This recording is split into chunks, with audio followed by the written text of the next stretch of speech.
I'm Robert Haddad from the Dana-Farber, and I too want to welcome you to our annual meeting. It's a pleasure to have so many friends here and colleagues that we interact with often. Many of the thought leaders in the field of head and neck oncology, both on the clinical side and also on the translational and basic laboratory side. So really, we're looking forward to our interactions today. I'm going to introduce our first moderator for the session today, Dr. Carl Kelsey, who's going to moderate our first session, Targeting Pathways in Epidemiology. Dr. Kelsey is well known to many of you in the Harvard and Brown community. He's professor of epidemiology and laboratory medicine and pathology in Brown University. Carl will be moderating our first session today. Thank you. It's a pleasure and really an honor to be here because there are so many outstanding speakers. I have been asked to ask you guys from the first session to come up and have a seat. There's a TV there you get to watch along with the rest of us. Again, I think since we started a little late, we'll dive right in. And I want to ask Peter Hammerman to start. Peter is at the Harvard Medical School. And also at the Dana-Farber in the medical oncology group. Peter has done a lot of work on somatic genetics of head and neck cancer, and today he's going to tell us about genomics, from genomics to therapies in head and neck cancer. Peter. Thanks for the introduction, Carl, and to Maria and Robert for inviting me to speak today. I will speak this morning about somatic genetics in head and neck cancer, somatic genomic studies. I think, given that it's the first talk of the day, and I think an opportunity to talk a little bit about themes that'll come up throughout the day and throughout all four of the sessions, what I want to do is give an overview in terms of where we've come with genomic studies, where we may be going, what we've learned, and I think in very many ways for this particular set of disease, what the challenges are in understanding heterogeneity, complex genetics, and other features of these cancers that have not quite followed some of the paradigms in other solid tumor genetics. So with that, I'll start, and I'll try to highlight also some of the work from people in my lab who are here today, who hopefully you'll speak to during the breaks and at lunchtime. These are my disclosures. I'll start with a widely used slide in somatic genomics presentations. This is a slide from Mike Lawrence. This was work we did a few years ago when the TCGA and other genomic efforts were more in their infancy, where it became very clear that somatic alterations among different tumor types were heterogeneous. And what I mean by that is that the mutation rate from one tumor to another tumor was divergent, and even divergent on the scale of logs and not a linear scale. Furthermore, we understood that carcinogen-induced malignancies or virally induced malignancies tended to be on the higher order of genomic complexity as compared to other tumors, for example, CML or pediatric malignancies that wind up over here on the left side. Head and neck cancer winds up squarely, sort of 2/3 to 3/4 of the way towards the top. There is quite a bit of heterogeneity within head and neck cancer. I'll speak about that in a little bit more detail. But this was one of the early analyses showing us that cancers are heterogeneous with respect to mutation rates, with respect to genomic complexity, and led to a number of different studies and substantially more depth to understand what are particular features that set certain malignancies apart, and also what features are there in unison, or what features are there that are common to many specific tumor types. And I'll get into that in the next few slides.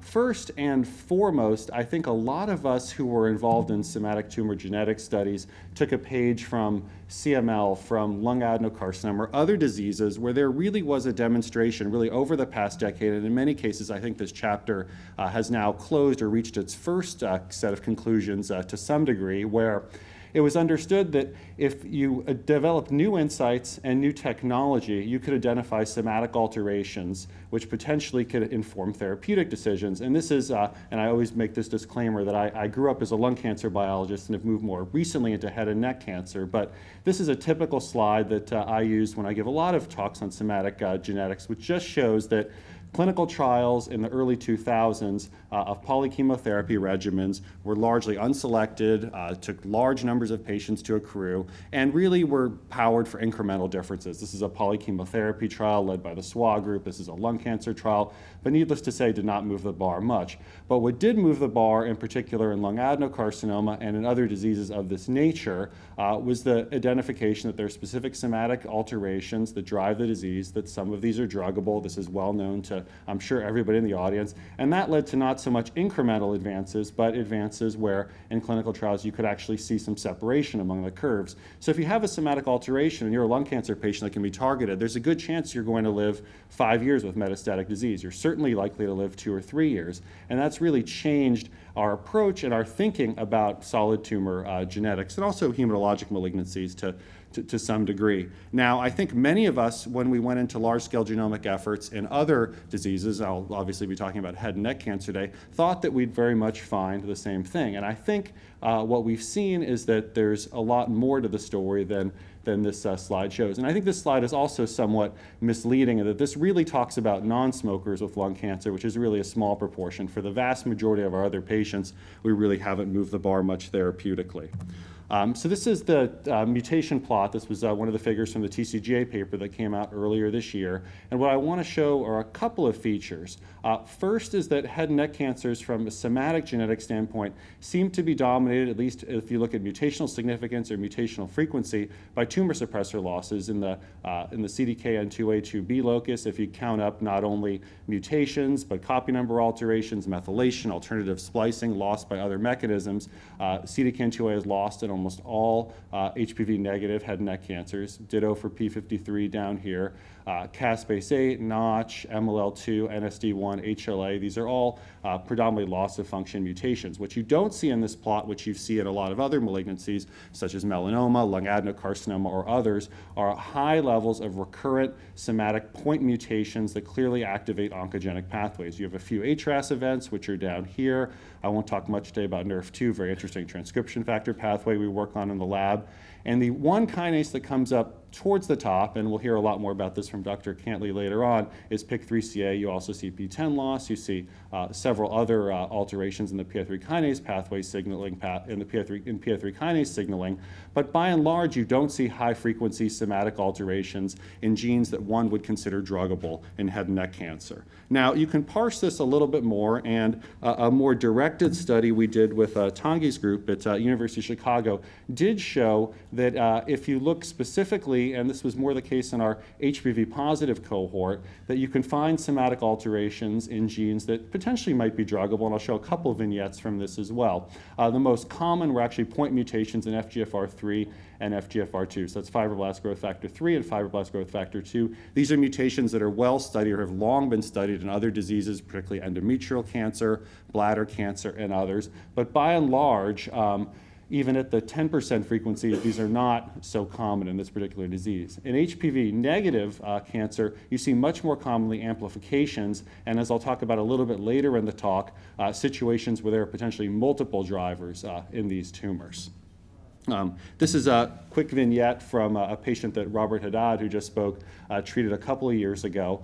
This is a patient who was a non-smoker who failed multiple lines of therapy and was eventually underwent next-generation sequencing and was identified to have a point mutation in FGFR2. This patient was treated off-label, and since this is CME, I'm obviously not endorsing off-label use, but a patient had dramatic regression of a neck mass in the context of pazopanib, which is a very dirty multi-targeted kinase inhibitor that does target FGFR as one of its targets. The patient had quite a dramatic regression. The patient did develop issues with bleeding. This has strong anti-VEGF activity as well, but was a proof of principle that in head and neck cancer, at least in a small number of patients, you could identify potentially somatic alterations that are druggable or that are potentially worthy of taking forward. This has been taken forward as well by several studies. This was led by Arul Chinayan's group, another one from Korea, led by Kenchil Park, and the TCGA effort as well, which have identified oncogenic FGFR fusions, particularly in HPV positive head and neck cancer. There's been some proof of principle in terms of clinical responses in treating patients with these fusions with FGFR antagonists. but again, relatively small proportions of patients. So you can find activating somatic alterations in a small number of patients, but that are potentially druggable. But in reality, what we find in, I think, a greater proportion of patients is a more complex background. And I'll talk first about FGFR amplifications, but I think this is true for a number of other amplification events as well as you go through head and neck cancer.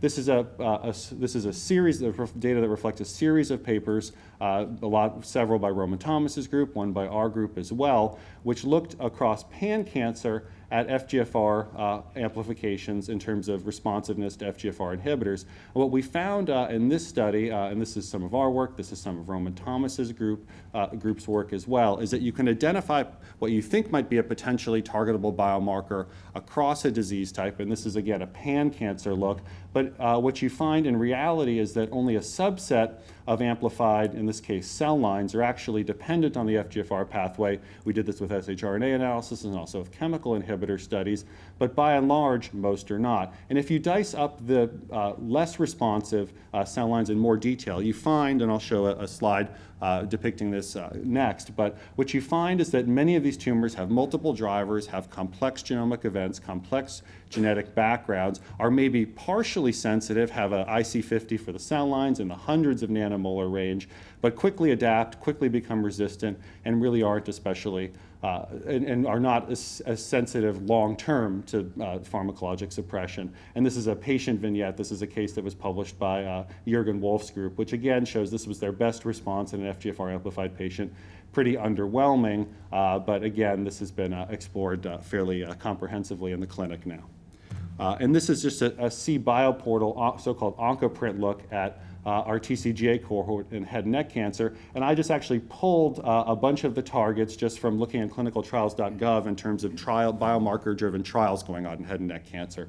And what I want to show in this particular plot is it's a bit of a mishmash in terms of overlap. There's a lot really clean mutual exclusivity among any of these events. Many tumors have 1, 2, 3, multiple potential targets in them. And it's a little bit hard as a clinician, and I'll talk a little bit about our experience at Dana-Farber and enterprise-level genotyping in the next couple of slides, but what it shows is that it's, I think, challenging to know what to do when you get information back like this. What trial do you put a patient on? How do you manage this information? What do you do, obviously, with the patients over here? We'll hear about immunotherapy later in the day, but challenging to understand what to do with information like this, where there's not clean, mutually exclusive, obvious genomic events that can be targeted.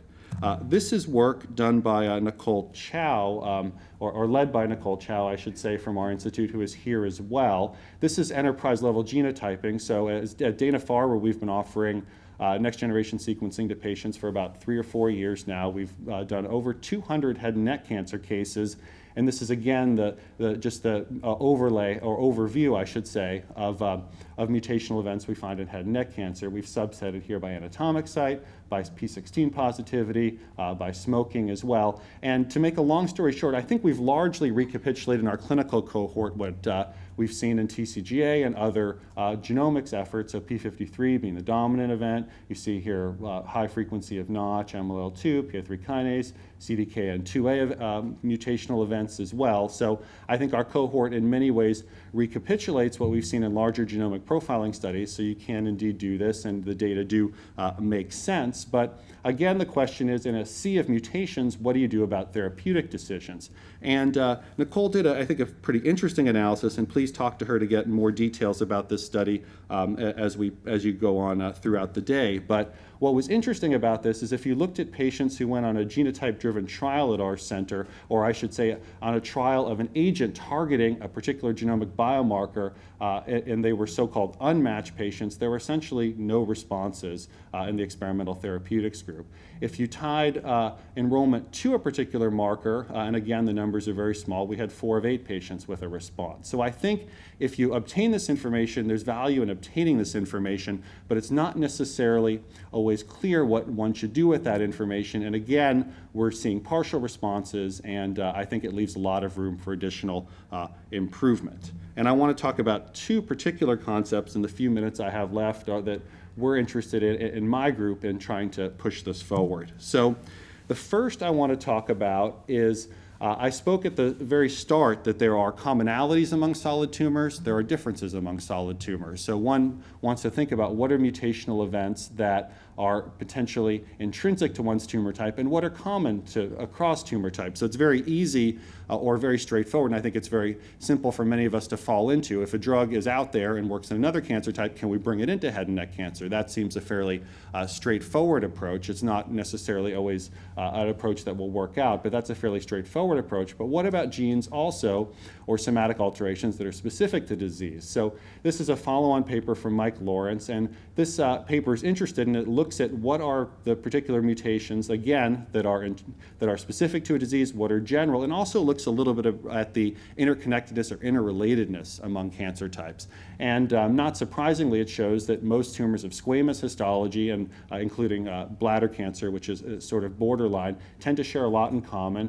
But again, if you look at head and neck cancer now with many more samples than TCGA had, you see again dominance by tumor suppressor loss, by and large, so not high frequency, common, and this is a mutational significance, not necessarily by frequency, but in many ways they dovetail with one another. But again, dominated by tumor suppressor loss, by transcription factor activation, some RAS events, and then I think if you go along the line here, the only somatic alterations which seem clearly to be tied to drugs at this point in time are in the PI3 kinase pathway. So again, disease dominated by high-frequency tumor suppressor loss. Many of these are clonal losses as well that seem to precede many of the other alterations that we talk about as therapeutic targets in this disease. Now, I talked a little bit about the issue of multiple drivers, about potentially multiple alterations that may work in concert to give you an oncogenic phenotype, and I'll show a little bit of work that we've done in my lab to try to bring a different different approach to this particular problem, but it really builds upon work I want to talk about from a few other labs that have been interested in this issue of how do you deal with situations where you have potentially an observable therapeutic impact or a therapeutic impact that is certainly concrete and transient, but that ultimately leads to an adaptive response and escape. So this is work done by 3 different labs, by the Massaguet lab over here, by Jeff Settleman's group, and by a recent paper also from an Australian group, which use different systems. This is EGFR mutated lung cancer, BRAF mutated melanoma on the left. But these papers, and they're very interesting papers, what they show is that even if you treat a cancer with your best, most genomically driven, really well hypothesis driven therapeutic agent, what you wind up inducing is an adaptive program that leads to escape. And this happens within on the order of minutes to days, much before we see clinical resistance, but we see an adaptive, active program that drives the cancer away from sensitivity or creates a situation where it's indifferent to the targeted agent. Now this in many ways, there are different takes on how this happens. This particular paper from Australia puts this more as an EMT-like phenomenon. The paper from Moss, again, the paper from Settleman converge more on secreted factors being players, actually that may even compound the problem the longer you treat over time. But what these studies really show in concert is that even if you get a transient or a therapeutic response to an inhibitor, if you watch the system longer, if you take the experiment out several more days, the cells come back, and they come back in a quite recalcitrant state. And this is particularly a problem, at least in work we've done, and I'll show you a little bit of it in the next couple of slides, when you have a cancer with complex dependencies with potentially multiple ways to adapt. And as I just said, and I'll go through this quickly because I think I just said it, almost all activity, I think, or the vast majority of activity in the cancer community is trying to understand how to deal with recalcitrant or resistant populations, and less so up front when we potentially have a little bit less in the way of complexity and a little bit less in the way of refractoriness in terms of the cancer cell population. And there have been a number of studies done using genomic techniques. This is one from Tim Lay's lab, tracing tumor samples over time. But essentially, we know that tumors are heterogeneous. They have heterogeneous dependencies, and the more we treat them, the more recalcitrant they become. So Maria Roussan and Bruno Baccorni, who are here from my lab, have been interested in understanding how you might intervene in a more effective way, potentially up front, and have done a screen looking for chemical inhibitors that potentiate response. In the head and neck case, and we've done this in a number of different systems, but in head and neck cancer, we've been looking at potentiating response to MEK inhibitors and to PI3 kinase inhibitors. And what we've seen, and let's see if this will, move forward.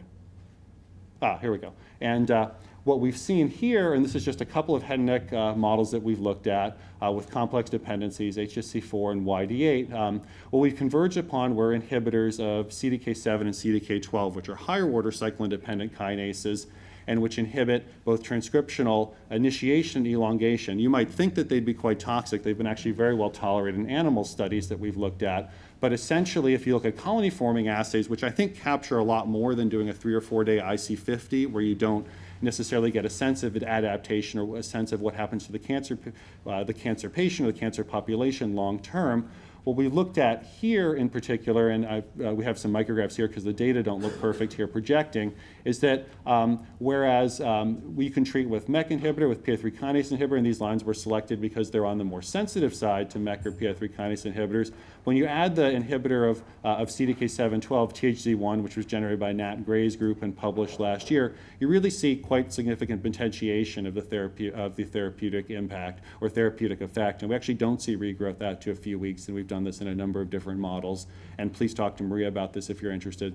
She has a paper submitted on this, not so much in head and neck cancer models, but in other model systems. But we're pushing this forward in head and neck cancer as well as potentially a way to deal with the problem of multiple drivers, complex adaptation, and complex dependency up front. So with the last couple of minutes, I see I have 1 minute and 10 seconds left here. I want to deal with one last topic just because this will be talked about extensively today. This is a reanalysis that my group did with Raju Kutralapati's group, looking at HPV integration in the human genome. This was a reanalysis of the TCGA cohort, here showing sites of HPV integration in the human genome. Looks pretty random here.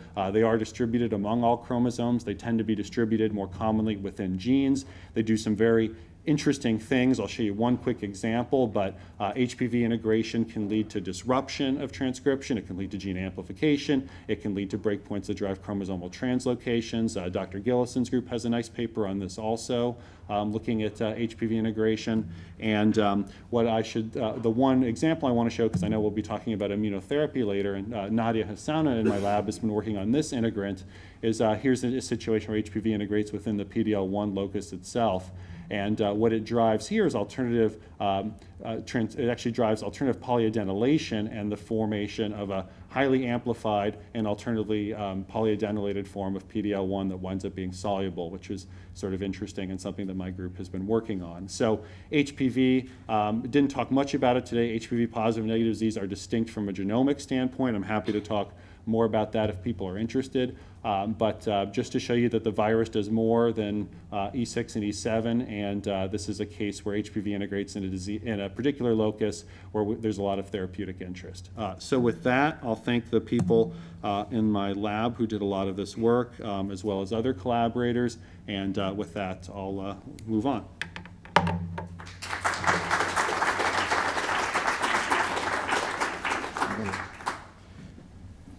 Thanks, Peter. We'll hold the questions for the discussion session. It's a pleasure for me to introduce Maura Gillison. Maura's been a real pioneer in the field of head and neck cancer, teaching us, I think, a lot about HPV-positive disease. And today, she's come from Ohio State, where she's the Jed Collin Chair in Cancer Research, to tell us about gender and HPV-positive oropharyngeal cancer. Maura. There's some emerging data that actually interactions between gender, sexual behavior, and risk of oral HPV infection are having a pretty dramatic effect on incidence trends in men and women in the U.S. and differences thereby. So we're going to, some of this is published older data, and some of it's more recent. And we'll just review the published data because we've kind of updated it recently.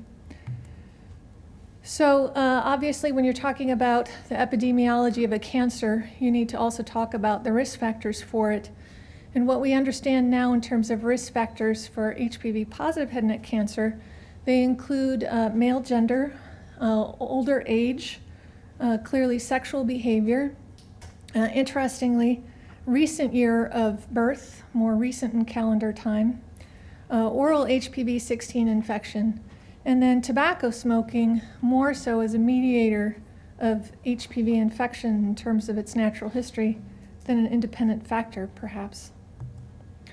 So as you know, we had published a paper looking at the impact of HPV at the population level by looking at SEER data, in which we obtained all of the oropharynx cancers that were collected by some SEER registries over calendar time, and we analyzed them for HPV by gold standard methods to determine what impact was HPV, this new etiology of head and neck cancer, having at the population level in the United States. And I'll just remind you that we used a number of different ways to classify the tumor as HPV positive. When we did this work, there was a hot debate going on as to which one was best. And so we did all of them to make sure that our inferences weren't impacted by the specific method that we used. And what we found was quite startling, that in a 16-year period, very short period of calendar time, the proportion of oropharynx cancers in the US that were likely caused by HPV dramatically changed, going from about 16 to 17% in the mid to late 80s to 72% by 2000, 2004. A really striking shift in the epidemiology of head and neck cancer. And the reasons for that, in large part, were unclear. Now, what that allowed us to do is, reweighting that back to the US population, we are able to show that indeed the incidence rates for oropharynx cancer overall in the US were increasing over calendar time and to a significant extent. But when you stratified the cases by HPV status, what was quite remarkable was that over this 16-year period of time, the incidence rates for HPV negative oropharynx cancer declined by half. By contrast, the incidence rates for HPV positive oropharynx cancer increased by 225% during this 16-year period. So we're seeing a very dramatic shift. If you saw an oropharynx cancer patient in 1986, in all probability that was an HPV negative oropharynx cancer case. But by 2000, in all probability, the cancer that you were seeing was HPV driven. And what we were able to do then is take these incidence rates that we had observed at the US population and then apply them to US census data to estimate the number of cases that we would expect to see over the subsequent 20-year period. And in so doing, what we did was determine that over the next 20 years, and this was actually 5 years ago now, so over the next 15 years, we would expect that the number of oropharynx cancer cases in the US population would continue to increase. And actually, HPV positive oropharynx cancer would likely be the dominant form of head and neck cancer that we see in the clinic over the next 20 years. And the reason I'm reviewing this is that we've recently updated this, and it came out last week in JCO, to really show some really quite striking incidence trends and really focus on the differences in gender. So what you're seeing here on the x-axis is birth cohort, or year in which an individual was born. And on the y-axis, what you're seeing is incidence rates. And then on the left, you're seeing incidence rates for men, and on the right, incidence rates for women. And you don't need to be an epidemiologist to notice that these curves are dramatically different. Oropharynx cancer rates are actually declining in women over time. By contrast, we're seeing remarkable increases by birth cohort in cancer rates among men. And what you'll note is even in the younger age groups, which is 45 to 49, each birth cohort has a significantly higher risk of oropharynx cancer than the one before it. And this is in the younger cohort where we're seeing this. So these dramatic changes in increasing rates, because we're seeing it still in that young age group, we project that the increase that we're seeing currently in the annual number of events will continue through about 2040 to 2060. By 2060, we can hope to start seeing the impacts of the HPV vaccine if we have dramatic increases in uptake across the population. Perhaps Australia will experience that. In the United States, unless we vaccinate more people, it won't happen. So what I want to do is, obviously this is quite striking, the differences by gender. I don't know of many cancers with shared anatomic sites in which you see this dramatic difference by gender. So I'd like to spend the rest of my talk talking about that. First of all, it's not a US-specific finding.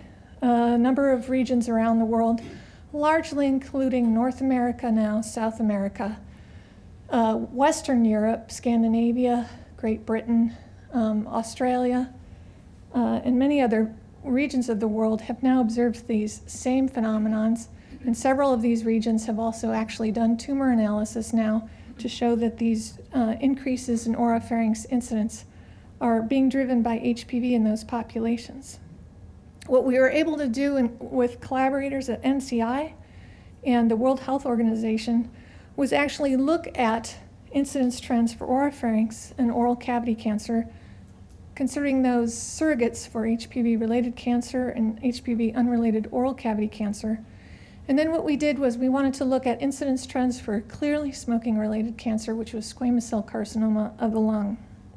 And here what you see is these drifts in incidence rates stratified by gender in different regions of the world, with men represented on the left and women represented on the right. And what you see here is in many regions in the world, incidence rates for squamous cell carcinoma of the lung are declining in men. Unfortunately, what's happening is for oropharynx cancer, while there's a decline in smoking-related cancers for lung, incidence rates for oropharynx cancer are increasing in many regions of the world, suggesting an underlying etiologic cause that's not related to smoking. By contrast, in most regions of the world, incidence rates for squamous cell carcinoma of the lung that are rising in women rise in concert with oropharynx cancer incidence rates and oral cavity cancer incidence rates, indicating that unfortunately women are catching up to men in terms of tobacco exposure in many regions in the world. So it seems like this is a gender-specific phenomenon and not necessarily a population-specific phenomenon. And we have shown, among with others, that clearly the major risk factor for this cancer, HPV-positive head and neck cancer, and for its main risk factor, which is oral HPV infection, that sexual behavior is clearly very, very strongly related. It's just a surrogate for the probability of having gotten an oral HPV infection, but clearly and consistently now across studies in the literature, sexual behavior, including oral sexual behavior, is the principal behavioral risk factor for this disease. But clearly what really matters is having acquired an oral HPV infection. In the literature, we now estimate, depending on the study, that if you have an oral HPV-16 infection, your risk of subsequent development of head and neck cancer is somewhere between 15 and 50-fold in comparison to someone who does not have that infection. So clearly, if the principal risk factor is oral HPV infection, you can probably learn a lot about the disease by studying oral HPV infection in populations, which we've been doing with collaborators at NCHS and the CDC since 2009, which is really to understand the epidemiology of oral HPV infection in the US population and to investigate factors related to it. And clearly we have shown that incidence rates for oropharynx cancer are about 5-fold higher now among men than women in the United States. And in large part, that can be attributable to the fact that oral HPV-16 infection prevalence in the US population is 5-fold higher among men than among women. And interestingly, what we find is a contrast in prevalence by age, also by gender. In cervical HPV infection, the peak prevalence of infection in any population is at the median onset of sexual behavior, and then subsequently among women dramatically declines.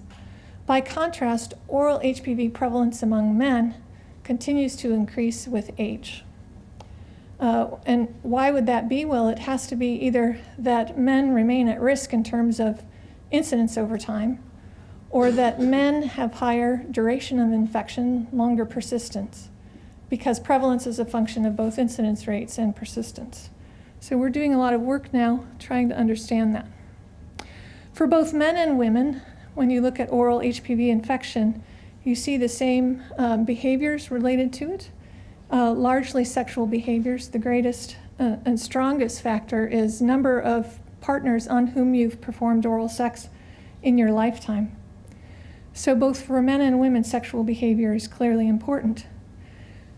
And it is true that in the US, men report a higher number of sexual partners than women for all sexual behaviors. Any sexual behaviors, 18 versus 7. Oral sexual behaviors, an average of 9 versus 4. Vaginal sexual partners, an average of 16 versus 7. And studies in Scandinavia and Great Britain have shown that people say, well, how is this true that if you have men and women in the population, that men can have a higher number of sexual partners? Believe it or not, in Great Britain, this is explained by commercial sex workers and differences in utilizing them among men versus women. But when you look at the influence of this difference in sexual behavior by gender, it turns out that this male-female difference in behavior in terms of number of partners only explains about 18% of the difference in prevalence by gender. So there must be something else going on. So here what you're seeing is when we look at the US population, we see that the relationship between a specific sexual behavior and prevalence of oral HPV infection dramatically differs by gender. So that for each sexual behavior, the strength of the relationship is 4 to 5-fold stronger for men versus women, meaning that the prevalence difference increases between men and women with increasing number of partners. Shown differently in this graph is on the x-axis the number of lifetime partners. On the top for any sexual partners, in the middle for a lifetime number of oral sexual partners, and on the bottom lifetime number of vaginal sexual partners. And you also see the cumulative prevalence of reports of that behavior or that number of partners in the kind of subscript there. So what you're seeing is the proportion of the US population that, for instance, among men on the top, reports that they've had 5 lifetime sexual partners. And what you notice is dramatic differences in these relationships between men and women. So for women, you increase your prevalence of oral infection when you increase your number of partners to about 5, and then the prevalence plateaus. By contrast, for each partner, the prevalence of infection increases by about 3 to 5-fold in men per partner. And the interesting thing is it doesn't plateau until over, in the case of any sexual partners, until you're over 20 partners. What we hypothesize is that this is due to differences in sexual behavior and the impact of natural seroconversion to HPV. So natural history studies of cervical HPV infection have shown that the majority of women actually seroconvert in response to a cervical HPV infection, and that if you seroconvert, your subsequent risk of infection is reduced by 50%. So we think that what's happening here is women, for each sexual partner they have an exposure, and then they're able to seroconvert, and that seroconversion results in protection, similar to HPV vaccination, and protection against some subsequent infection. And since most infections that are acquired are genital in women, we think that women end up being protected. By contrast, we and others have shown that men don't seroconvert in response to genital infection. And if they do, their titers of antibodies, serum antibodies, are dramatically lower than for women. So let's talk a little bit more about what this means for looking at population level risk, and then we'll go back to some natural history data that supports this hypothesis. So what can we learn then about the distribution of oral HPV infection and its relationship to head and neck cancer risk in the US population? I've shown you that, and it's published, that age, gender, sexual behavior, and tobacco smoking are the main risk factors for a prevalent oral HPV infection. And when you look at the US population, what you're seeing on the top is for men, the prevalence of oral HPV infection in different risk groups in the US population, stratified by age. So men between the age of 14 and 40 years on your left, and then older men on the right. And then you're seeing these different risk groups by smoking status and by number of sexual partners, and the prevalence of oral HPV infection in those subgroups.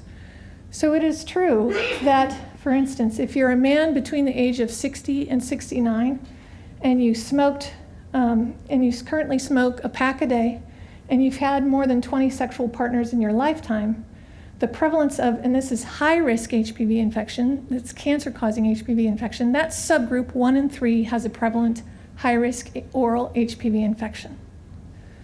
But we don't see much HPV-positive head and neck cancer in that age group. We see some, but in my clinic, the majority are actually in the 40 to 45-year-old age group, and they're non-smokers or they're former light smokers. So the thing is that we're used to looking at risk factors, but we're not used to looking at the proportion of the population that actually fits within these categories, which is shown on the bottom part of the slide.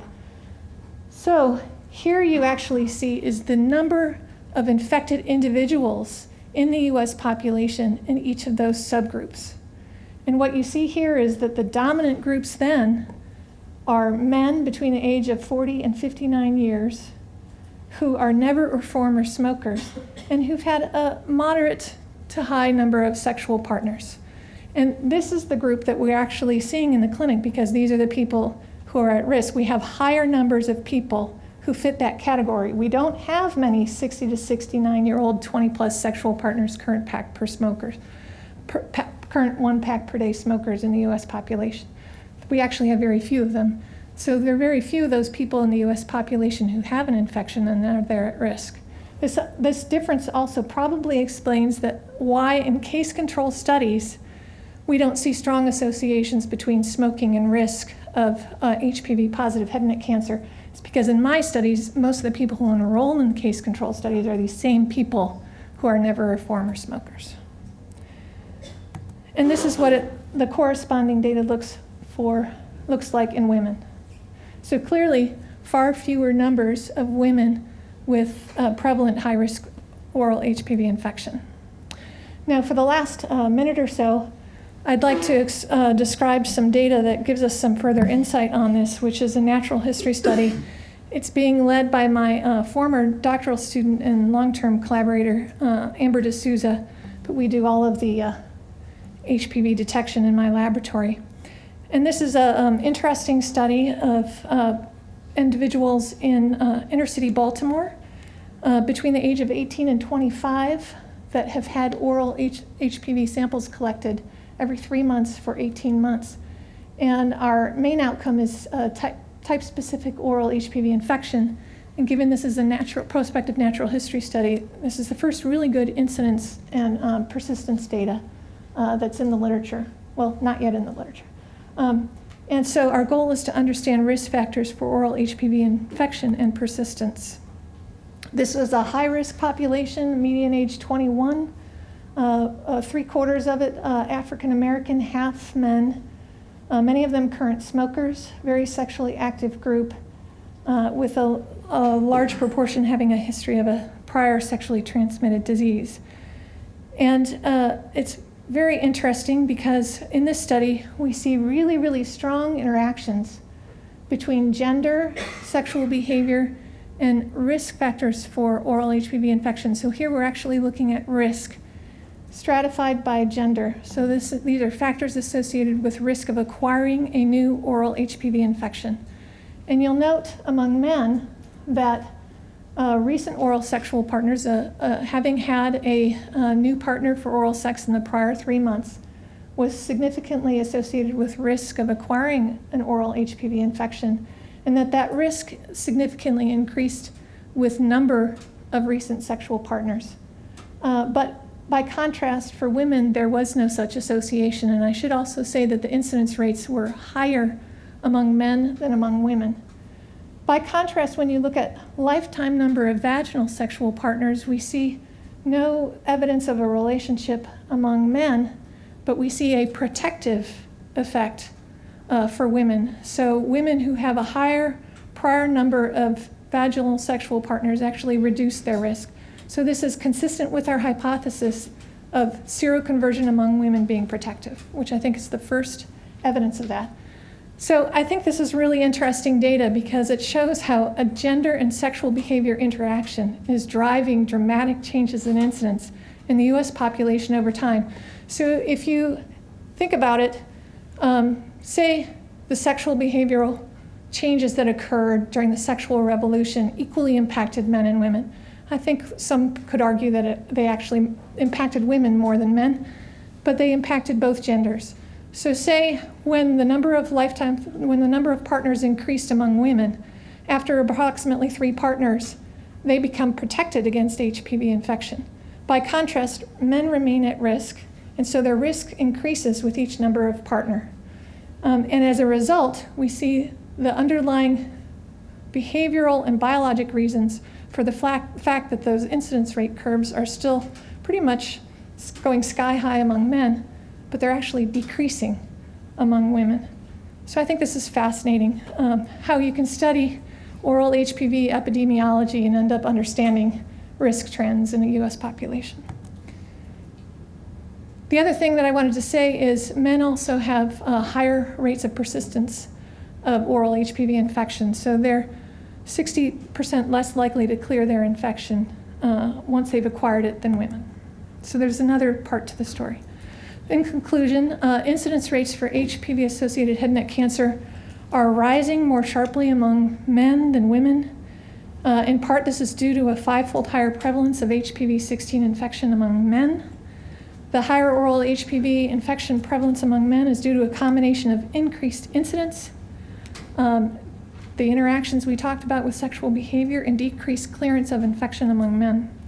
Seroconversion to genital HPV infection likely protects women, but not men, from subsequent oral HPV infection. And differences in the relationship between gender, sexual behavior, and risk of oral HPV infection likely explain differences in incidence and trends for HPV-positive oropharynx cancer in the US population and likely elsewhere. Thank you.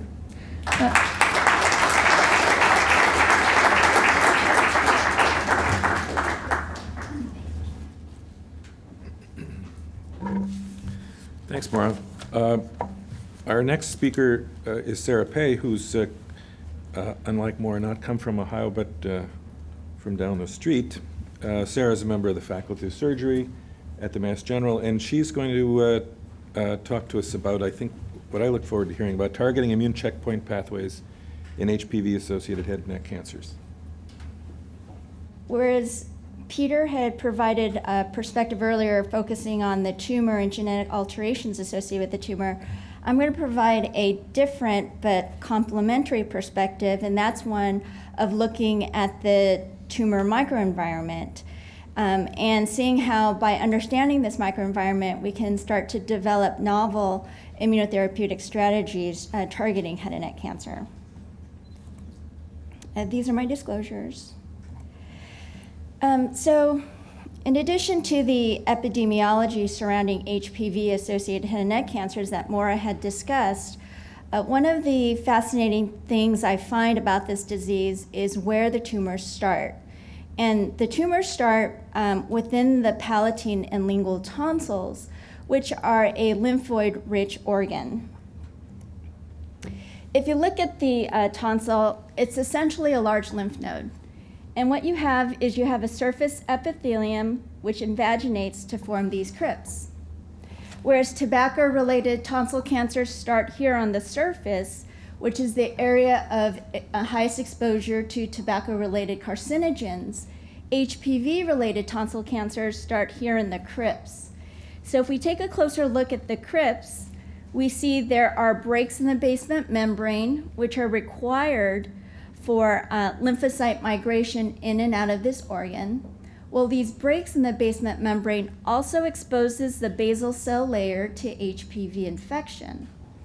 However, there's a paradox here in how can HPV infect the basal cell layer, replicate and transform the cell into a malignant tumor, yet evade immune recognition by these activated lymphocytes, which are juxtaposed to these virally infected cells.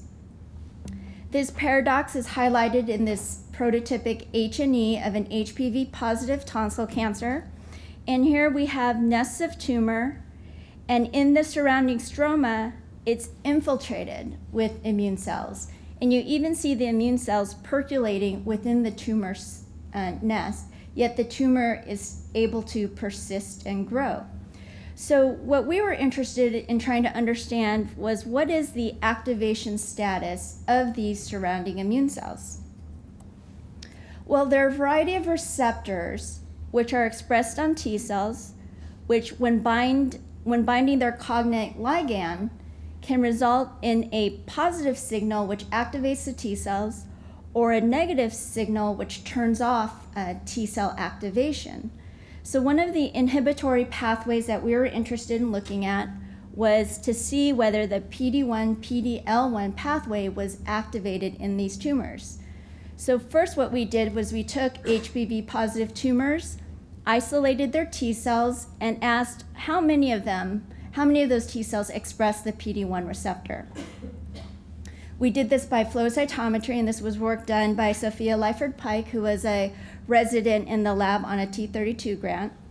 And what she found was that 75% of the cytotoxic CD8 positive T cells expressed the PD-1 receptor, and this was at a level which was statistically significantly higher than those CD8 positive T cells isolated from patients with the benign tonsil process such as chronic tonsillitis.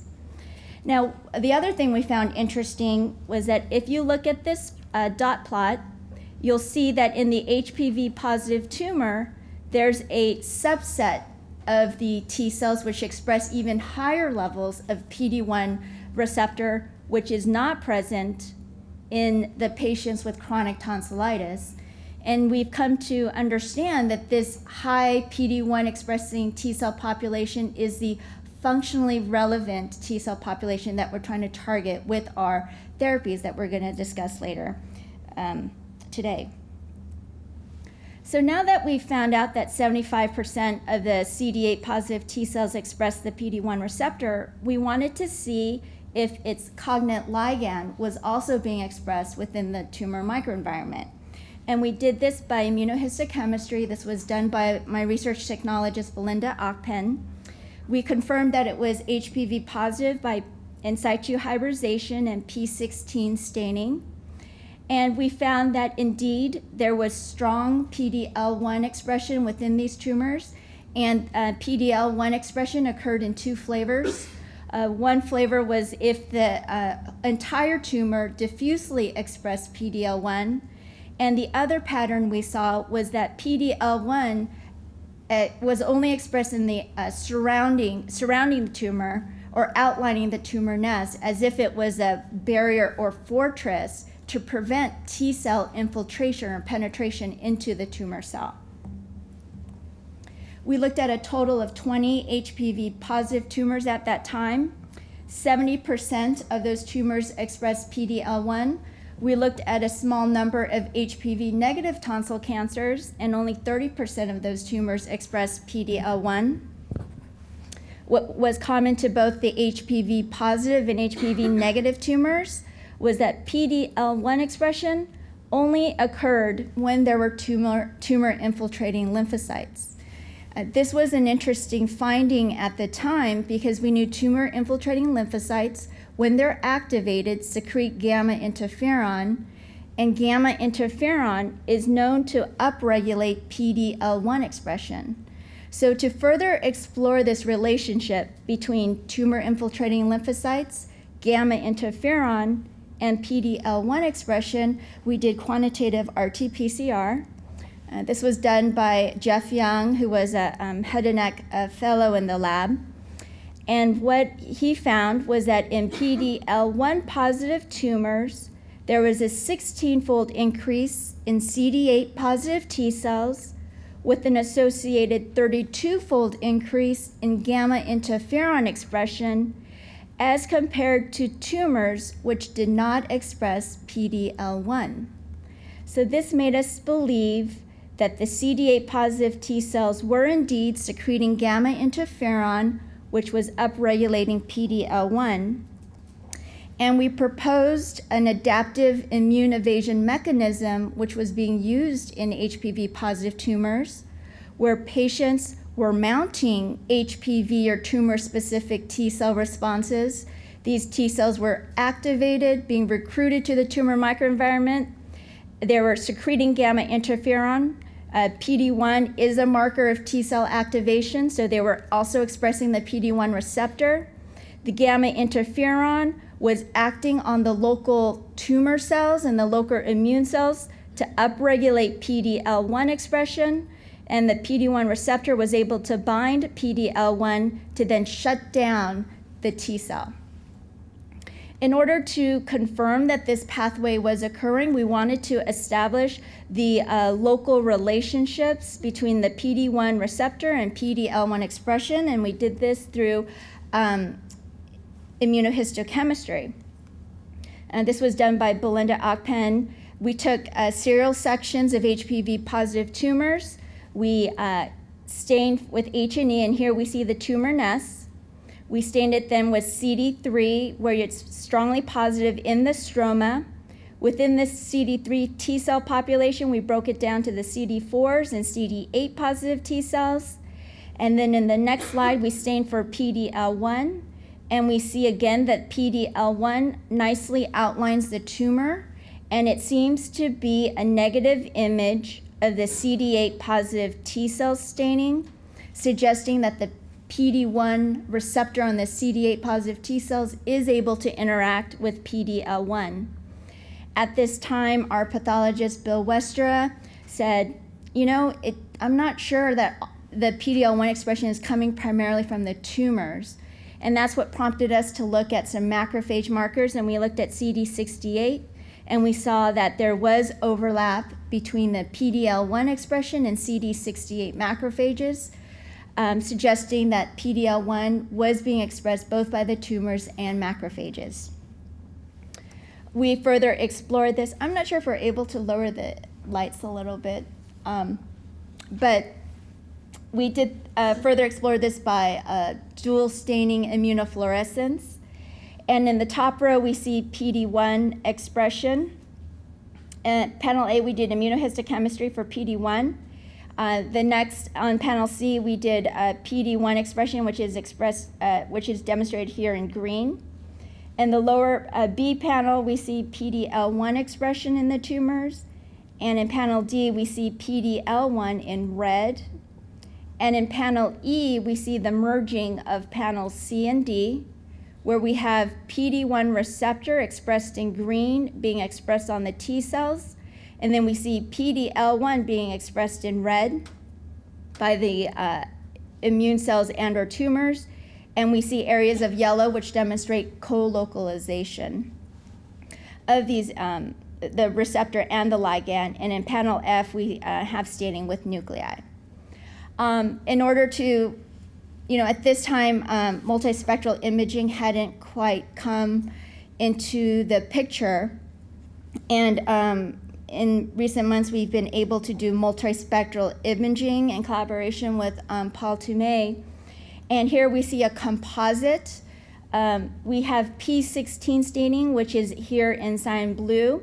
And we see staining of various markers here in the stroma. And if we subtract the colors so that we only focus on PD-1 and PD-L1, we get this image where PD-L1 is being expressed in red, and again we see this nice outline of the tumor, and the PD-1 receptor is expressed in purple. And we see high areas of interaction between the PD-1 receptor on the T cells and PD-L1 on the immune cells in tumors. We then added to this CD68 staining, which is in yellow. And again, we see high areas of overlap between PD-L1 and the CD68 marker. So, we demonstrated that indeed the PD-1 receptor is co-localizing with PD-L1. We hypothesized that this will result in negative inhibitory signals to shut down the T cell. So what we did was we did functional assays. And we isolated these T cells and asked them whether they can secrete gamma interferon. This is a complicated slide, but the interpretation is fairly easy. If you look at those PD-1 positive T cells isolated from a microenvironment which expresses PD-L1, we find that those T cells, if we stimulate them, they can't secrete gamma interferon. Anything below the line 1 suggests they can't secrete gamma interferon. However, if you isolate those same T cells in a microenvironment which does not express PD-L1, those T cells are able to secrete gamma interferon, suggesting that the PD-1, PD-L1 pathway is indeed shutting down the activation of those T cells to eliminate or eradicate the tumor cells. Because these are cell surface receptors, ligands, they're amenable to blockade with blocking antibodies. Based on this data, we had approached several companies suggesting that HPV positive patients were an ideal candidate for blocking antibodies against the PD-1 receptor. And Merck actually did pick up this idea, and they initiated a clinical trial in Q2 of 2013, which incorporated HPV positive head and neck cancer patients. The results, preliminary results on 56 patients treated with this drug was presented at ASCO in 2014. And I know that Robert's going to expand upon the expansion study that was recently presented at ASCO this year. Needless to say, there are some promising results with this drug in this patient population. Another interesting finding that we found in this study was we talked about how HPV infects the crypts, and we talked about why that is, and that's because there are breaks in the basement membrane which exposes the basal cell layer to HPV infection. Well, what we also found was that in normal tonsils, if you look at the crypts, there is endogenous PD-L1 expression. And that's because within the tonsils, within these crypts, you often can get food particles or bacteria festering in those areas.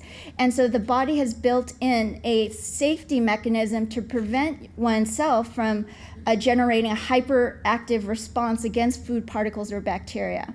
Well, the virus has utilized this endogenous system to evade immune recognition, and they found the one area in the tonsil in which it can persist and evade immune recognition and clearance. We've also looked at some oral tongue cancers in collaboration with Memorial Sloan Kettering. We looked at 53 oral tongue cancers, and we found that 74% of these tumors express PD-L1. Which was interesting is that whereas HPV positive tumors, the majority of PD-L1 expression is in the periphery of the tumors, in oral tongue cancers, the majority have the diffuse staining pattern of PD-L1. Here's an example of the diffuse staining pattern that we saw in oral tongue cancers, and this is the surrounding stroma, and we see that there's strong PD-L1 expression diffusely throughout the tumor. So far, we've stained over 300 head and neck cancer samples, and we've identified 5 PD-L1 staining patterns. There's the PD-L1 negative tumors. We have those tumors that express PD-L1, but it's only in the stroma. We have tumors which express, we have those tumors that express PD-L1 within the tumor and the stroma. And within the PD-L1 positive tumors, there's those patterns that are diffusely stained like the oral tongue cancers, and then those that are in the periphery like the HPV positive oral pharyngeal cancers. We're going to talk later in this afternoon, Robert's going to talk about response rates to anti-PD-1 and or anti-PD-L1 therapy. Well, there's always room for improvement, and there are some patients who don't respond to this therapy. So what we've been interested in is looking at novel combination strategies or strategies that we can combine with anti-PD-1 to increase the response rates. And what we've done to do this is that we have assumed that the PD-1, PD-L1 pathway is not the only immune checkpoint that's activated in these tumors. So within this PD-L1 positive tumor, there's going to be other immune checkpoints which are being expressed.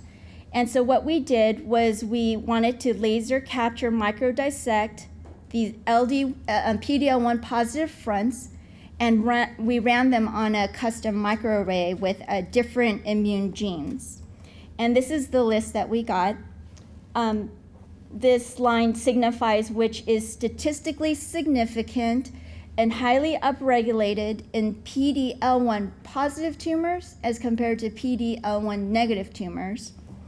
And indeed, we found there were several immune checkpoints activated within this microenvironment, and currently we're testing various combination strategies targeting these immune checkpoints in combination or alone with PD-1. So in summary, HPV-positive head and neck cancers serve as a model system to study immune evasion mechanisms, given the ability to monitor tumor-specific T cells and the very fact that it starts in an immune-rich organ. There are several immune checkpoints which are activated in PD-L1 expressing tumors, and we can start now thinking about combination strategies to use in combination with anti-PD-1 to overcome these adaptive immune resistance mechanisms. I'd like to acknowledge members in the laboratory, collaborators at Johns Hopkins, Drew Pardal, Suzanne, Bill Westra, Liping Chen from Yale, and colleagues from MGH Mass Eye and Ear and Dana-Farber. Thank you.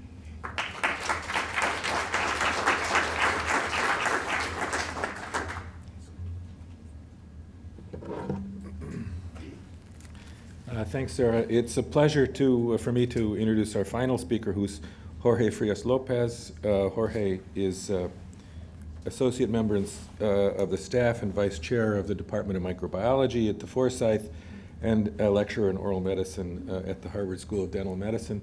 Jorge is going to talk to us about metatranscriptome of inflammatory disease, lessons learned from periodontitis. Jorge. I want to thank the organizers, Maria and Robert, for inviting me and giving me the chance of presenting the work we are doing at Forsyth. And my talk is going to be a little bit different from the ones that you're going to hear today. I'm a microbiologist, and my main interest is trying to understand what's the role of the microbiome, specifically the oral microbiome, in health and disease. And we've been working on periodontal disease as a model for a few years now. And what I want to know is what the organisms are doing in the biofilm on health and disease. And this is quite different from what most people have been working on. And first, a couple of slides on the oral microbiome itself that I want you to know before I talk about my work. The first thing is that it's extremely diverse. It's along with the gut, is the most diverse site in the human body. And this is an old paper from people at Forsyth, Floyd and Bruce, and they found that there are more than 600 different species isolated in the oral cavity. That doesn't mean that you have all of them at any given time, but those are real oral microbes. It's not, when they talk about oral microbes, are microbes whose habitat is the oral cavity. And another important feature is that the microbes that live in different sites of the oral cavity are different. They are site-specific. Oops. And one of the things people know from a long time ago is that you don't only have a high diversity, but you have certain structures that repeat over and over again in the oral cavity, microbial structures, and they are important physiologically. The oral cavity, the microbiome in the oral cavity is not there randomly. They don't associate randomly. They have really tight associations most of the time based on metabolic symbiosis. And here I just want to show you some of these slides that you can see in this is a paper that analyzed actual teeth using fish. And you can see here, for instance, the association between Fusobacterium and Lactobacillus. So the problem is that when you have such a diverse community with such a complex structure, how do you go about studying this kind of communities?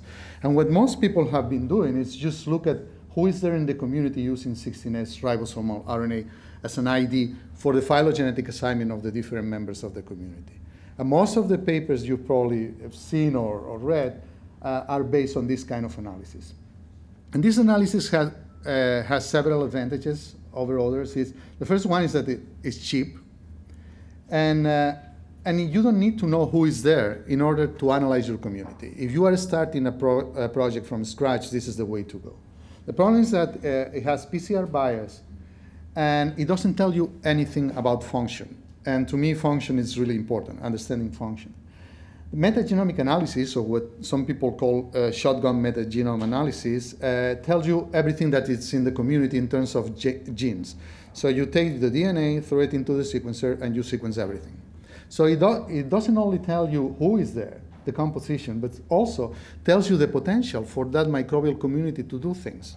That doesn't mean that they are doing those things, but they have the potential for doing it. The problem is that it's expensive. You need deep sequencing. And you need to know what you are looking for. You need genomes to align the sequences from your samples in order to know where the sequences are coming from. And in the case of the oral cavity, that's not a problem because people at Foresight have been working for a long time on this problem. And the metatranscriptome, and this is my main interest, trying to understand what they are doing in the oral cavity, is based on basically you analyze the whole pool of transcripts in your community, and gives you the phylogenetic composition of the active community, but also what these organisms are expressing. And in the next phase of the human microbiome project, the first one was only identify the different microbes that are growing in different sites of the human body. And this is a NIH initiative. It lasted 5 years. Now we are in the second phase. But what I borrowed this slide to show you that this second phase is based on the interactions, analyzing the interactions of the microbiome and the host activities in longitudinal studies of disease-specific cohorts. And the key here is to try to integrate the activities of both the host and the microbes under different health conditions. As I mentioned at the beginning, my main interest is using periodontal disease as a model, and this is an inflammatory disease that it's actually mediated by the presence of a pathogenic biofilm. It's different from other infectious diseases. It's really similar to IBD, to Crohn's disease and other IBDs. So you have a pathogenic biofilm, not one single pathogen, that it's causing disease. And the response of the host is actually what causes loss of tissue in the gum. So what we do in the lab, the first thing is just take your sample, and I want you to imagine this kind of analysis for any situation where you have an interaction between microbes and the human body, where you want to know what the microbes are doing. So you extract your RNA, and we have to amplify this linearly because the amount is really, really minimal. And the same with the DNA. And then you get your sequences, and from now it's not expensive or difficult to get sequences, and you get your metagenome, the phylogenetic composition, and the metatranscriptome. And then you have to make sense to all of those sequences. And one of the difficulties we have in metatranscriptome or any of these meta-analysis is that you don't have one single organism where you have one genome, one organism, and you just blast it and get your results. We have large numbers of organisms, so what I did is just create this database based on the Human Oral Microbiome Database project at Foresight that covers more than 500 genomes and 300 species. So then from this database, aligning my sequences, I can know where these sequences are coming from. It tells me who is active in the community and also what genes are being differentially expressed. And one of the first things that with this kind of analysis we are starting to see is that when you look at the DNA composition using classical approaches and you look at who is functional in your community, the results don't match. And these are three different studies. The first one here is on a fecal metatranscriptome. And you can see that they analyzed the functional DNA. So they took the DNA, what I called first before metagenome, and they sequenced it. And they compared it to the composition, the phylogenetic composition of this RNA. And they saw that it was different. And the same happened here in a study on carriers. So this blue arrow indicates organisms that behave similarly. So they were abundant and active, but there are others that are really active in the community and really not abundant. And the same for periodontal disease in our study. So basically, this is telling you is that when you do one of these 16S analysis, you don't know who is actually active in your community. And another thing that we started to see, at least in periodontal disease, I don't know in other diseases, is that the profiles of expression of the differentially expressed genes in disease are similar regardless of the composition of the community. And here, this is from one of our papers. You see that we did this heat map showing similarity of the 10,000 more differentially expressed genes, and all periodontal disease sample cluster fairly well. And the moment you increase the number of genes, the clustering was better. Health is different. It's more difficult to describe oral health. And this is a paper, these results are from a paper from Marvin Wiley lab in Texas, and they found similar results.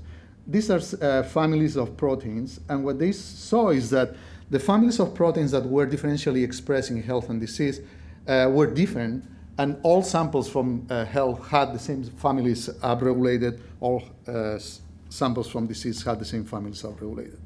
So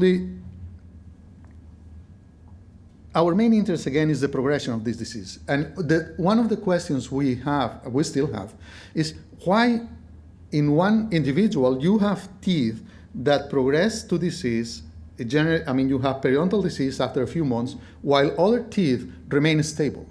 And in a regular infectious disease, you would have, if you wait enough, you would have the whole mouth infected. That doesn't happen in periodontal disease. We don't know what that's happening. So we set up this project where we had more than 300 subjects with periodontal disease that we follow for 1 year. And every 2 months, we took samples of the whole mouth. And we waited until one of those teeth broke down, developed disease. And we compared the baselines of teeth from the same individuals that progressed versus teeth that did not progress. And this kind of diagrams, the only thing they represent is the different groups of organisms that are more active or less active under different conditions. So, for instance, here on A, we are comparing the size that did not progress at baseline and at the end point where we did the analysis. And what we found is that it was fairly stable. After 4 months, the active community was fairly stable, was the same. When we compare size that did progress, we saw differences, big differences, and were differences that made sense from previous knowledge. I mean, the groups that were more active in disease after progression were the ones that we were expecting. But most interestingly was that when we compared the two baselines, what was different at the beginning of the project, of the study, that could actually explain why one of the teeth progressed, and some of the teeth progressed and some other didn't, we saw even more differences. So these are differences in activity in communities that at baseline from teeth that progressed and they didn't. And most to me, the most interesting part is function, what they are doing. So what this community is doing. And what you see here is a comparison. This is just a summary of gene ontology terms that were overrepresented or underrepresented at under different conditions. And as you can see here on the left-hand side, those are activities that were highly overrepresented on teeth that progress in the future. But this is at baseline, when we compare the two baselines. And as you can see here, there were activities, motility, iron transport, regulation of pH that are classically associated with pathogenesis. So they were more pathogenic at the beginning of the study. And I want to point out here potassium ion transport because it's going to be part of my story later. And one of the things we were really interested is to see whether the whole community and not just a few organisms in the community became more virulent under those conditions. And to do that, what I did is select for putative virulence factors based on this virulence factors pathogenic bacteria database and look and see what organisms were producing those virulence factors during disease. And here in red and orange, you see organisms that in the past have been identified as putative pathogens in periodontal disease. But as you can see, the top organisms here producing putative virulence factors do not belong to those groups. And in fact, they are considered a healthy associated organisms. So we have a community that becomes more virulent. And the other thing we wanted to look is see if with this kind of analysis, you can actually associate profiles of gene expression with actual clinical parameters. So these are 3 clinical parameters we measure in our samples: clinical attachment level, pocket depth, and bleeding on probing. These 2 parameters measure the attachment of your tooth to the gum. So the higher those parameters, the worse you are off. And these 2 graphs represent the same. This is 3D, 2D. And as you can see, these dots represent the profile of expression of one single gene in the community. And you can see that there are genes, profiles of expression that are associated with those clinical parameters.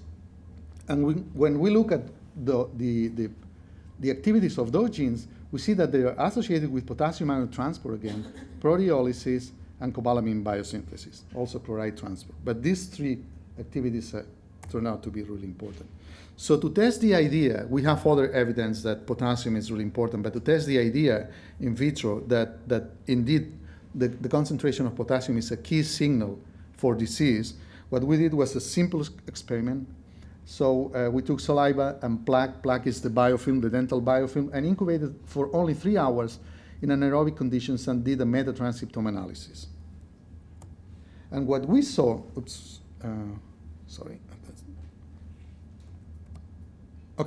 what we saw is that, again, when we added potassium, proteolysis and cobalamin biosynthesis were upregulated. Moreover, when we looked and see what happened to the community as a whole, whose members of the community were more active when we added potassium, it turns out that a lot of them were activated by the presence of potassium. And this one is serious, actually, one associated with health. So here you see that I underlined Prevotella because we wanted to actually demonstrate that all these bioinformatic results had a biological meaning. And the way to do so was to try to look for a virulence factor that we saw upregulated in that study and see if we can see the phenotypic effect of adding potassium in one of those microbes and in one of those virulence factors in the lab. So we selected hemolysis. Hemolysis is really easy to see in the lab, so we decided to look for hemolysins that were upregulated, and we selected this Prevotella nigrescens because it was several papers describing the conditions to see hemolysis. And what we saw is this. When we added, this is the same colony at 48 hours and 6 days, and this is where blood agar, growing on blood agar, Prevotella nigrescens, and after 48 hours you don't see hemolysis. After 6 days we saw hemolysis, but we started to see hemolysis at low concentrations of potassium after 48 hours. So potassium indeed induced the production of this virulent factor, and after 6 days more. But what was also interesting is that at 50 millimolar potassium added seems to be an inhibitory effect, and we confirmed this with other experiments. So the potassium regulation, I mean, the regulation of hemolysis by the presence of potassium is really tight. So just I'm going to summarize what we've learned so far in periodontal disease based on those results. And one of the things is that regardless of the composition, there are certain metabolic signatures that are consistent with progression with disease.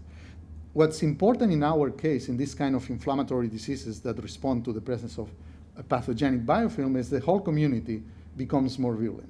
And we identify signatures, cell motility, lipid and peptidoglycan biosynthesis, iron, of course, transport, and potassium, that were overrepresented at the onset of periodontal disease. These three activities, cobalamin biosynthesis, potassium transport, and proteolysis, were associated with actual clinical changes in actual clinical parameters. And finally, hemolytic activity or virulence was induced by the presence of iron potassium. And now I have a couple of minutes. I want to talk 3 slides on cancer, oral cancer. And this is a really pilot, really preliminary project that we have with Maria here at BU. And they send us samples from 4 patients, and they took a swab of the surface of tumor, buccal surface from the same patient on the opposite side where the tumor was, and then samples, again, swabs from controls, healthy controls that had not oral cancer. And again, I have to say, this is really preliminary, so just take it with a grain of salt. But we did this metatranscriptome analysis, and we compare first the phylogenetic composition. And when you look, and here, again, what you see are groups of bacteria that are more active under different conditions. So you see that there were not groups of bacteria more active in the buccal samples, but when you compare buccal and tumor, and these are coming from the same individuals, there were 2 groups, Fusobacterium and spirochetes, that were more active, highly active in tumor sites. And when we compare the tumor versus the control, treponins, this is actually a spirochete, was also more active. And what's interesting here is that Fusobacterium has been associated with colon cancer. I don't know if it's 10-15% of all colon cancers are associated with the presence of an activity of Fusobacteria. And spirochetes, actually, treponins, are extremely important in periodontal disease. They are really aggressive microorganisms. And again, this is really, really preliminary. I don't know what the role of these organisms could be. We also look at the expression profiles of the whole community, the oral microbiome, and the host itself. And what you see here is that, I mean, we were able to amplify the RNA from those swabs. And what you see here is that when we compare tumor and buccal, we didn't see any significant differences in gene expression. But when you compare control and buccal, you see that there is inflammatory response. Probably the sites of the patients with tumors were already inflamed. And you probably know that better than I do, but to me it was new. And the thing is that when you compare control versus tumor, you see viral activity. And also what I thought was really interesting from a microbiome standpoint is this response to organonitrogen compounds. Those may be compounds, and we have to analyze those results in more detail, that can come from the microbiome. The role that they have, we don't know. And finally, when we did the same for the metatranscriptome, what we saw is that in tumor and buccal samples, there was already a more virulent community. With proteolysis, upregulated iron transport, and you, at this point, it's probably familiar for you that these are signatures of virulence in the microbiome. And in the case of controlled tumor, hemolysis also was upregulated. And what's interesting is that the buccal also sample, when it was compared with versus the control, was already more virulent. And that's all. I'm just going to thank these people at Foresight at UNC and the agencies that pay for this work.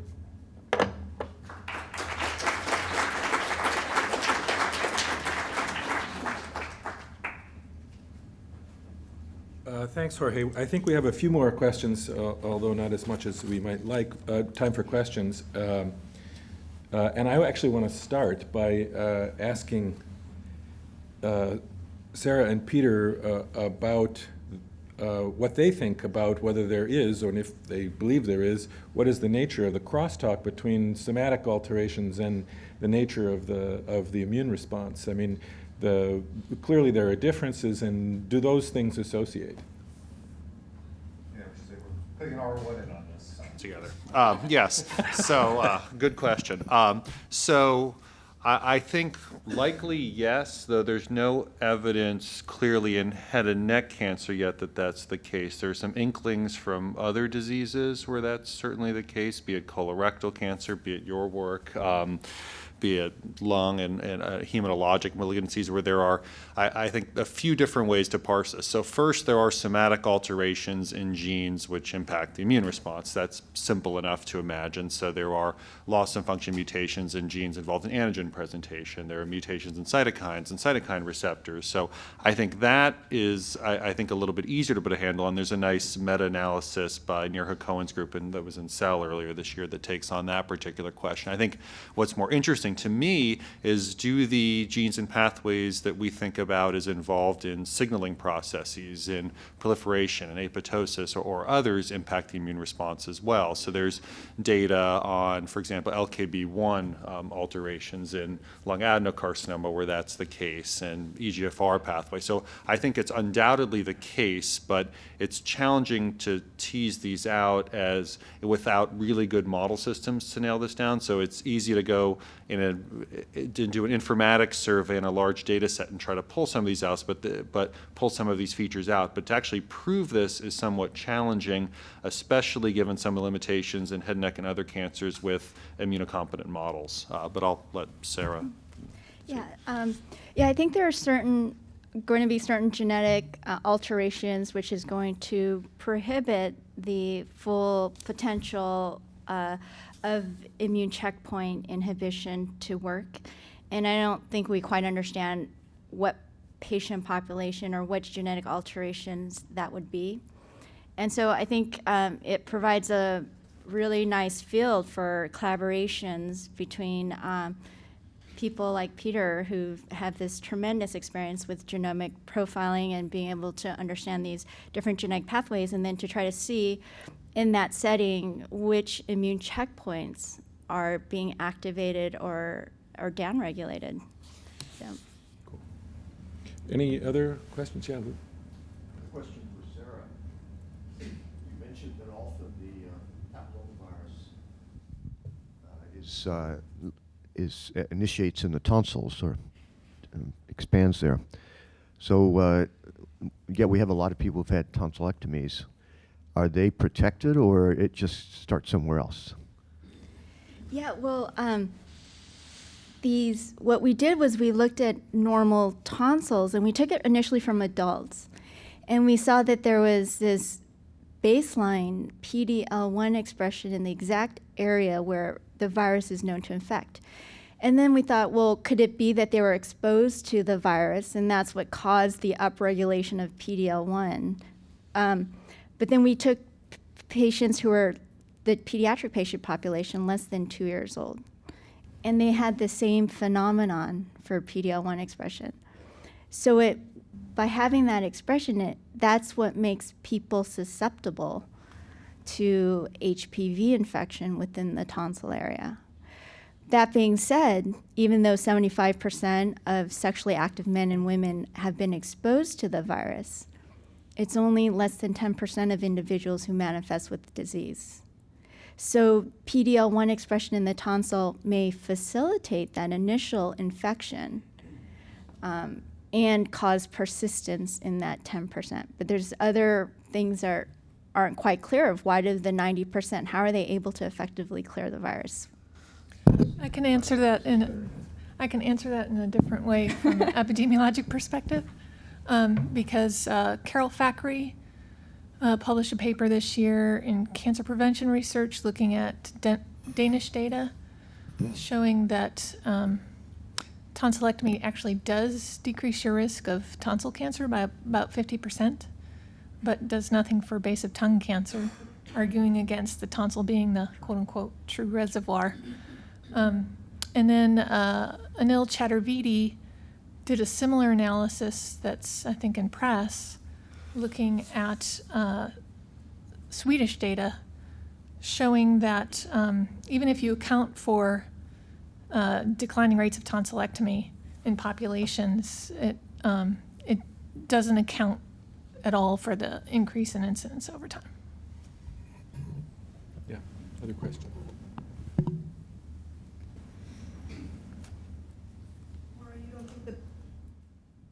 You don't think the base of tongue is just lingual tonsil tissue in there? Yeah, but a lot of there was a belief out there circulating for a while that the lingual tonsils are the reservoir of infection, and I don't think that's true.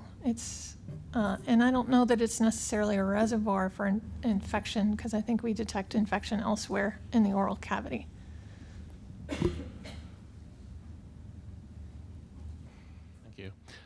Peter, when you were giving your talk, which is very nice, you had mentioned druggable targets, and when you referred to PI3 kinase, you were mainly referring to mutations.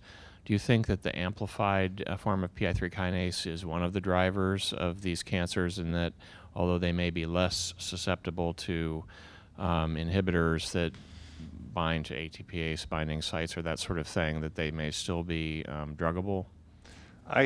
I would say in part, and I'll defer to Lou in his talk later on this. I think so far we've seen mixed results across cancer types with somatic alterations in PI3 kinase genes, not just PIK3CA, but others, and linked to PI3 kinase dependency. There are probably many reasons for this. You just published some work looking at combinations with PI3 kinase inhibitors and other agents. There may be codependencies, there may be other alterations in the background or in that context that impact upon dependency. But if you think about, probably the closest analogy I can draw would be lung squamous cell carcinoma, where there was a phase 2 study in PI3 kinase mutants in PTEN deleted patients where there wasn't any enrichment for activity in that particular population. That being said, I think there certainly are models where there are PI3 kinase alterations that show some dependency. There are some that don't. I think the patient experience has been similar. So my feeling is, going forward, you obviously need to know that you're hitting the pathway appropriately. So are you actually getting pathway inhibition when you give a PI3 kinase inhibitor? And a lot of studies haven't actually looked at that, which is important. And the second is, if you're hitting the pathway effectively and not getting a dependency relationship or a therapeutic impact, the question is why? And there are probably multiple reasons. There's heterogeneity, there's somatic and germline heterogeneity. There are likely to be a lot of reasons. So I think it's certainly I think it should be part of a therapeutic approach, but I would have some concerns about monotherapy approaches giving more than incremental benefit. But others can certainly debate that point. Jim? I just want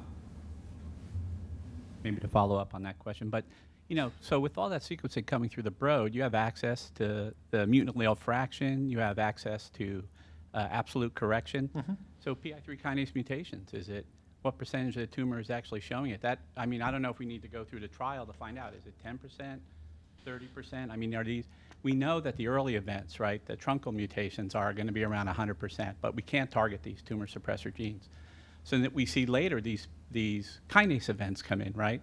But we have technology now that will tell us, what's the likelihood we're going to get a recess response. So for PI3 kinase mutations in HPV positive cancer, what are those numbers like? Are we seeing 80 or 90%? Are we seeing, I'm not talking about incidence, I'm talking about within a specific tumor. Sure. Like mutant allele fraction and absolute correction should tell us whether we're going to have the potential to have a complete response if the drug does what we expect it to do. Yeah, the answer to that is, and that was done as a sub-analysis in the head and neck papers, it's all over the place for PI3 kinase pathway alteration. So there are some that are extraordinarily subclonal, 1, 2, 3% events. There are some that are 50% or higher. The highest clonality tends to be in what you referred to as the truncal or tumor suppressor events, so P53, P16, and others. The PI3 kinase alterations tend to be somewhat lower. Again, I don't think anybody has taken on a really detailed study of exploring that correlation. So if you develop model systems with spike-in approaches or whatever, can you correlate dependency with an absolute allele fraction correction, at least not in a head and neck model, but others may know about other systems where that's been done. Any other questions? All right, well, I think we'll break for looking at the posters and exhibits.